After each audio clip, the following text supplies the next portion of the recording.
வணக்கம் sir. Sir, இப்போ முழு உடலை எப்படி ஆரோக்கியமாக வச்சுக்கிறது? அதுக்கு ஏதாவது யோக முறைகள் இருக்கா? இல்லை வர்ம புள்ளிகள்லாம் எப்படி ஆக்டிவேட் பண்ணுறது? இதெல்லாம் கொஞ்சம் எங்களுக்கு சொல்லிக் கொடுங்க சார். நம்ம வர்ம புள்ளிகள் 10 அப்படிங்கிறத நம்ம ஏற்கனவே கொடுத்துருக்குறோம். டெய்லி இந்த 10 புள்ளிகளை வர்ம புள்ளிகளை இயக்கணும். அந்த அந்த 10 வர்ம புள்ளிகள் கால் கவுளி 2, கை கவுளி 2, உள்ளங்கால் வெள்ளை உருமம் 2, உள்ளங்கை வெள்ளை உருமம் 2, திறந்த வருமம் 1, உச்சி வருமம் 1, மொத்தம் 10 வருமங்களை டெய்லி இயக்கிக்கணும். இப்போ நம்ம வருமத்தை இயக்கிக்கிறோம். இப்போ யோகத்தை செய்கிறோம். டெய்லி ஒரு 15 நிமிஷம் உடலை வார்ம் அப் செய்யணும். உடம்பை தயார் பண்ணணும். ஒரு ஜாயின்ட்லேருந்து உச்சந்திலேருந்து உள்ளங்கால் வரைக்கும் நம்ம ஒரு பயிற்சி இருக்குது. அது ஒரு 10 நிமிஷம் செஞ்சோம்னா போதும். எல்லா ஜாயிண்ட்டுக்கும் ஒரு புத்துணர்ச்சி கிடச்சிரும். உடம்பு கொஞ்சம் ஃப்ரீ ஆயிரும். அதுக்கப்புறம் ஒரு 2 செட்டுனாச்சும் சூரிய நமஸ்காரம் செய்யணும். எதுக்கு சூரிய நமஸ்காரம் செய்யணும் அப்படின்னு கேட்டிங்கன்னா, நம்ம முழு உடலையும் இயக்கக்கூடியது சூரிய நமஸ்காரம். எப்படி நம்ம சூரியன்கிட்ட போய் வைட்டமின் டியை நம்ம உள்வாங்குறோமோ, அதே மாதிரி சூரிய நமஸ்காரம் யோகா பயிற்சி செய்யும்போது என்னன்னு கேட்டிங்கன்னா, உடம்புல உள்ள எல்லா சுரப்பிகளும் தூண்டும், உடம்புல உள்ள எல்லா மண்டலமும் இயங்கும், உடம்புல உள்ள நாடி நரம்பு எல்லாம் வேலை செய்யும், உடம்புல உள்ள சக்கரங்கள் எல்லாம் வேலை செய்யும், உடம்புல உள்ள எல்லா நினைவாற்றலையும் தூண்டக்கூடிய இயக்கங்கள் எல்லாத்தையுமே இயக்கக்கூடியது தான் இந்த சூரிய நமஸ்காரம். குறைஞ்சது 2 செட்டுனாச்சும் செய்யணும். சிம்பிள், ஒரு 2 நிமிஷம்தான் ஆகும். 2 நிமிஷத்தில் பார்த்திங்கன்னா உடம்பை நல்லா அப்படியே ஒரு சுழற்சி கொடுத்துற மாதிரி இருக்கும். உச்சந்தலையிலேருந்து உள்ளங்கால் வரைக்கும். இது ஒன்று. இது நம்ம உடம்புக்கு செய்கிறோம். மனசுக்கு பார்த்திங்கன்னா ஒரு தியான பயிற்சி.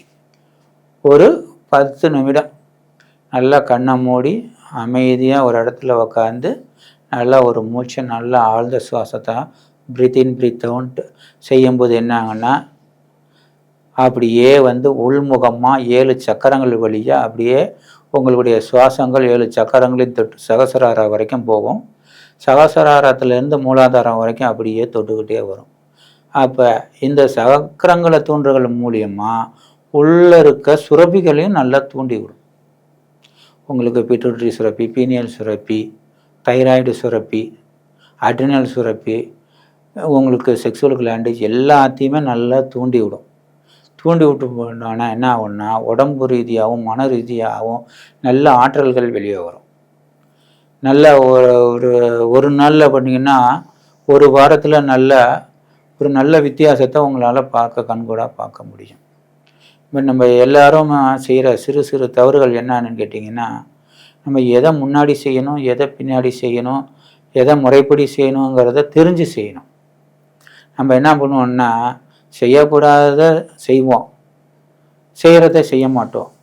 இப்போ நல்லா கரெக்டாக நம்ம செஞ்சுருந்தா அந்த பிரச்சனை வந்திருக்க வாய்ப்பே இல்லை.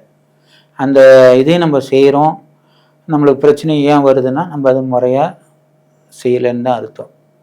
அதனால தான் ஒரு பயிற்சியை செய்யும்போது முறையாக பயிற்சி, முயற்சி, தொடர்ச்சி, வெற்றி கிடைக்கும்.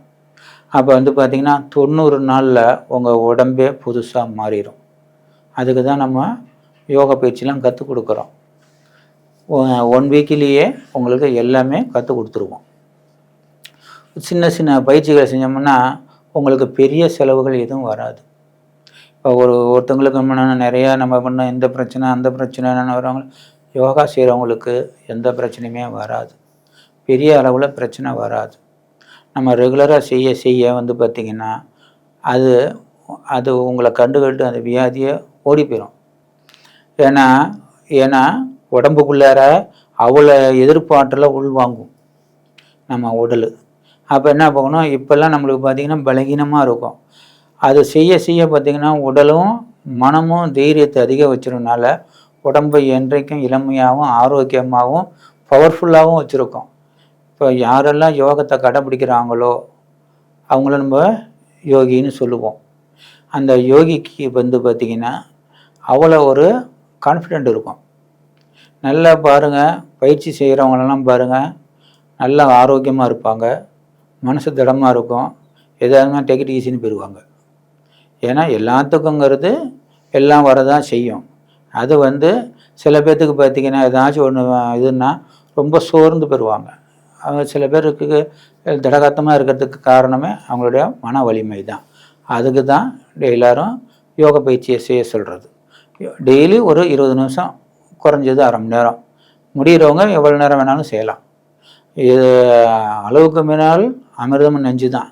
நம்ம உணவுக்கு வந்து தேவையானது தான் எடுத்துக்கணும். அது வந்து அதிகமாக நம்ம சாத்விக உணவாக பழங்கள், காய்கள், கீரைகள் இது மாதிரி உள்ள உணவாக அதிகம் எடுத்துக்கும் போது பார்த்திங்கன்னா உடம்புக்கு நல்ல ஒரு ஆரோக்கியத்தை கொடுக்கும். உடம்பை எப்போதும் உற்சாகமாக வச்சுருக்கும், மனசை தைரியப்படுத்தும், பல சாதனைகளை புரிய வைக்கும். இதை எல்லாரும் பின்பற்றணுங்கிறது வேண்டுகோள்.